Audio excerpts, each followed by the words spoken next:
सैफई श्रद्धांजलि अर्पित की, किस प्रकार से श्रद्धांजलि अर्पित की और क्या कहना चाहेंगे? देखिए, आज जो माननीय नेताजी के भाई स्वर्गीय श्री राज्यपाल जी का शांति पाठ था और उसमें शामिल होने गया था। उनके शांति पाठ से लौटते समय आप लोगों से मुलाकात होगी, उनको श्रद्धांजलि देने आए। एक सैफी परिवार के लिए किसी एक व्यक्ति विशेष का और अच्छे मृदभाषी व्यक्ति थे, उनका जाना एक निश्चित रूप से दुखद का विषय है। सर, कहीं न कहीं आप एक संगठन भी चलाते हैं, उसके आप राष्ट्रीय अध्यक्ष हैं। संगठन की तरफ से अभी हाल में क्या-क्या तैयारियाँ चल रही हैं और क्या आप कदम रहे उठा रहे हैं? संवेदना फाउंडेशन हमारा सामाजिक संगठन है, 13 राज्यों में इस समय रन अप है, काम कर रहा है और हमारा मूल उद्देश्य झुग्गी-झोपड़ी में गरीब, अनाथ, बेसहारा जो वंचित समाज के जो बच्चे हैं, उनको शिक्षित बना करके रचनात्मक दिशा में उनको स्थापित करना। दूसरा ये है कि हमारे रहता है कि आज शिक्षा भी बहुत महँगी हो गई है, चिकित्सा बहुत महँगी हो गई है। सरकारों का निश्चित रूप से इस तरफ ध्यान नहीं है। तो हमारा संगठन का उद्देश्य है कि उन जो ग्रामीण दूर-दराज ग्रामीण अंचलों में रहने वाले लोग हैं, जिनको शिक्षा और चिकित्सा के लिए इन्हें भटकना पड़ता है, तो हमारा प्रयास है कि उन लोगों को सुलभ शिक्षा और सस्ती शिक्षा और चिकित्सा व्यवस्था उपलब्ध कराना हमारी संवेदना फाउंडेशन का मुख्य लक्ष्य है। आज भी कोई कदम उठाया गया आपके संगठन की तरफ से? वो तो कोई देखिए अभी हमारा अभी 2-3 दिन पहले हमने एक नवादा गाँव है और निश्चित रूप से लगता है कि वहाँ एक परिवार पूरा खत्म हो गया, परिवार का एक ही ज़िम्मेदार व्यक्ति है, उसका भी एक पैर नहीं है, कट गया है एक्सीडेंट में और छोटे-छोटे बच्चे थे, तो उनके लिए हम लोगों ने हम अपील भी आपके चैनल के माध्यम से भी हम अपील कर रहे हैं कि हम सबके बच्चे हैं, हम जब किसी पर दया करेंगे तो लोग हमें याद करेंगे। जब हम किसी का भला करेंगे तो हमारा लाभ होगा। इसी को मानते हुए दीन दुखी को देख नेत्र जिनके गीले हो जाते हैं, मानवता के दर्पण में वो और भी चमकीले हो जाते हैं। तो मैं चाहूँगा कि इस चैनल पे हमारे संवेदना फाउंडेशन के फॉलोअर्स, हमारे इष्ट मित्र, हमारे शुभचिंतक जो भी मित्र साथी हैं, तो उस गरीब परिवार की मदद करें, ऐसा मैं आप लोगों के चैनल के माध्यम से अनुरोध भी कर रहा हूँ। अच्छा सर, आप लगातार 2, 4, 6 दिन से देख रहा हूँ, आप लगातार सोशल मीडिया पर एक मुद्दा उठा रहे हैं। वो है क्या नाम, राष्ट्रीय महासचिव हैं आपके संगठन के अतुल सिकेरा जी। जी, क्या है पूरा प्रकरण, क्या है पूरा मामला? देखिए संवेदना फाउंडेशन को मैंने देखा है कि मेरा भी बहुत शोषण हुआ। जब से ये बीजेपी सरकार आई, तब से अधिकारियों की पता नहीं मनोवृत्ति क्या है। वो तो कुछ देखते नहीं हैं, ना अध्ययन करते हैं, ना अभिलेख ही देखते हैं।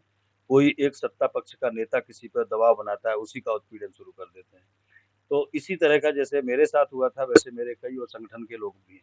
उनके साथ भी ऐसा ही हुआ, तो हम लोग तो न्याय की लड़ाई लड़ते हैं, हमेशा लड़ते रहे हैं। और अतुल सिकेरा जी का चूँकि ईएस लग्ज़री होटल इन करके शुकाबाद में है, बाईपास पे। तो उसके वो प्रॉपर ओनर हैं और उन्होंने एक प्रॉपर्टी जो खरीदी थी, वो उसकी मतलब पैतृक संपत्ति थी। उस पे कुछ सत्ताधारी लोग और कुछ अखबार के पत्रकार, तो उन्होंने जो है उन पे उनके खिलाफ, उनकी बूढ़ी माँ के खिलाफ, मतलब शर्मनाक बात है। प्रशासन को लगता है कि जी प्रशासन में बैठे लोग इनकी माँ नहीं है, पत्नी नहीं है। उनकी बूढ़ी माँ के खिलाफ और पत्नी के खिलाफ एक मुकदमा शिकावात थाने में पंजीकृत हुआ है। तो हमारी मांग है और मैं मेरी मांग है कि उसकी निष्पक्ष जांच कराई जाए और अतुल शिकेरा जी के परिवार का हो रहे उत्पीड़न को रोका जाए। यदि ये उत्पीड़न नहीं रुका तो समूचे भारत का सभी राज्यों से जुड़े संवेदना फाउंडेशन के पदाधिकारी धवरई पे बैठ करके उन अधिकारियों के खिलाफ मोर्चा खोलेंगे, जिन अधिकारियों ने एक सामाजिक कार्यकर्ता को उत्पीड़ित करने का, उसके परिवार को अपमानित करने का जो प्रयास किया है। हम सरकार से भी मांग करते हैं, योगी जी से भी मांग करते हैं कि आप बहुत अच्छी नीतियां समाज के लिए ला रहे हो, लेकिन आपके निरंकुश अधिकारी जिले पे बैठे हुए लोग, इनको केवल अपने अहंकार से फुर्सत नहीं है और नेताओं के इशारे पर उत्पीड़न हो रहा है, ये रोका जाए। और ये हमारी मांग है, प्रशासन से भी मांग है कि उसकी निष्पक्ष जांच कराई जाए।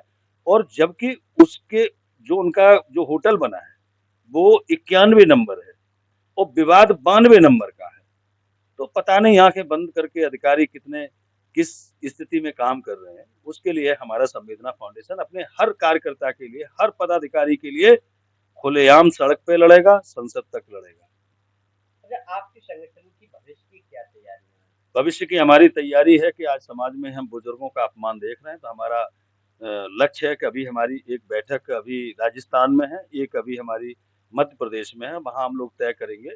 हमारा इस साल संकल्प ये है कि एक वृद्धाश्रम और गाँव गरीब झुग्गी-झोपड़ी के जो बच्चे हैं, जो उनको अच्छी तैयारी के लिए उनके साथ पास साधन नहीं है और बाहर नहीं जा पाते हैं, उनके लिए जिला मुख्यालय पर एक यूपीएससी और की तैयारी के लिए कोचिंग सेंटर खुलाने का हमारा विचार है कि एक जिला मुख्यालय पर एक यूपीएससी और अन्य प्रतियोगी परीक्षाओं के लिए उनको आसान और सस्ती और कुछ गरीब हैं उनकी निःशुल्क जो शिक्षा के लिए ये कोचिंग खोलने का है, एक वृद्धाश्रम बनाने का ये हमारी अगली